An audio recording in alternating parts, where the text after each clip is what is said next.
miskinnya jangan sampai miskin dibiarkan miskin gitu loh. Yang miskin harus diangkat gitu. Nah, saya sebagai gubernur nantinya itu harus bersikap sebagai seorang bapak.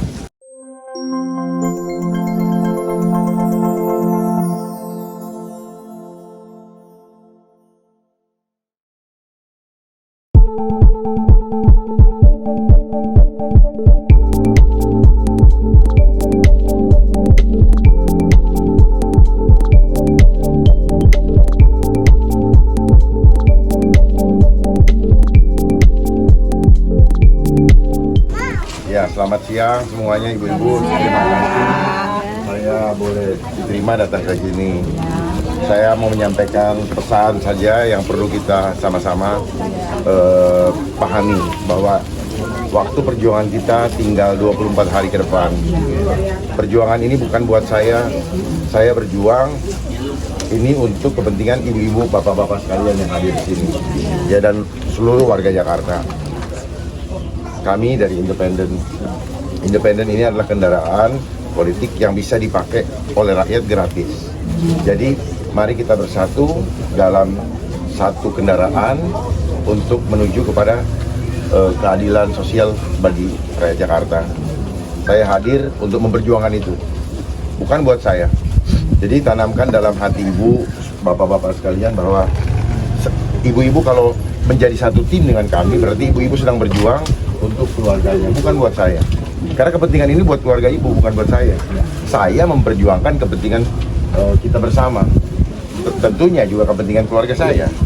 Nah, kalau kita nggak bersatu, selesai kita dilibas.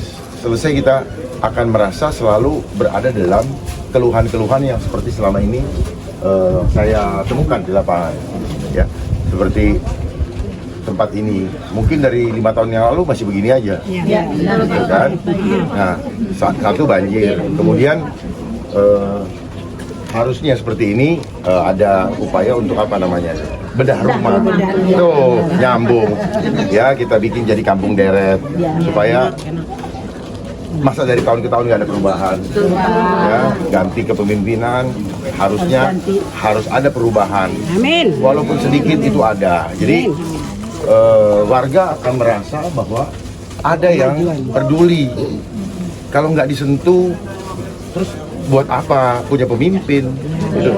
Nah, itulah yang saya mau himbau, mari manfaatkan waktu yang sisa 25 hari ini untuk menentukan nasib kita 5 tahun ke depan, bahkan selama-lamanya. Karena kalau kita tidak dari sekarang kita berjuang, ini kesempatan nggak akan datang 2 kali. Ya, kesempatan ini hanya sekarang, kali ini saja. Dan nanti ke depan, kalau kita tidak bersatu, tidak gotong royong, maka itulah kemenangan daripada kekuatan luar yang akan memanfaatkan situasi ini. Jadi kita dipecah belah. Ada yang kaya, ada yang miskin. Yang kaya nggak masalah, tapi jangan sampai ada orang miskin. Miskinnya jangan sampai miskin dibiarkan miskin gitu loh. Yang miskin harus diangkat gitu. Nah, saya sebagai gubernur nantinya itu harus bersikap sebagai seorang bapak, ya, mengayomi. Mengayomi itu bukan cuma ngomongnya mengayomi, tapi kalau ada yang susah, saya lapor ke saya, lapor ke bapaknya yang punya tanggung jawab untuk ngeberesin yang menjadi keluhan rakyat gitu. Rakyat itu kayak anak ibaratnya. Kalau ada yang sakit, ya saya harus tahu, bukan cuma tahu, saya harus turun tangan gitu. Sampai di sini paham ya? Biar saya nggak usah ngomong yang terlalu tinggi-tinggi nanti bingung. Intinya kita manfaatkan sama-sama 25 hari ke depan ini untuk memperbaiki nasib warga Jakarta, dan bahkan nanti dampaknya akan ke seluruh Indonesia. Kalau provinsi lain melihat bahwa apa yang kami lakukan ini berhasil, maka nanti provinsi lain akan ikut minta seperti kita. Jadi kita harus jadi contoh, jadi etalase untuk Indonesia, supaya menjadi contoh di provinsi-provinsi lain. Ya, hati seorang pemimpin itu akan terlihat dan terasa pada kebijakannya. Kalau hatinya tidak berpihak kepada rakyat, maka kebijakannya akan dirasakan oleh rakyat menjadi tidak diperlakukan adil. Nah, adil itu adalah pondasinya adab. Jadi kalau orangnya beradab pasti nyaman, gitu ya. Jadi ini aja yang saya mau sampaikan.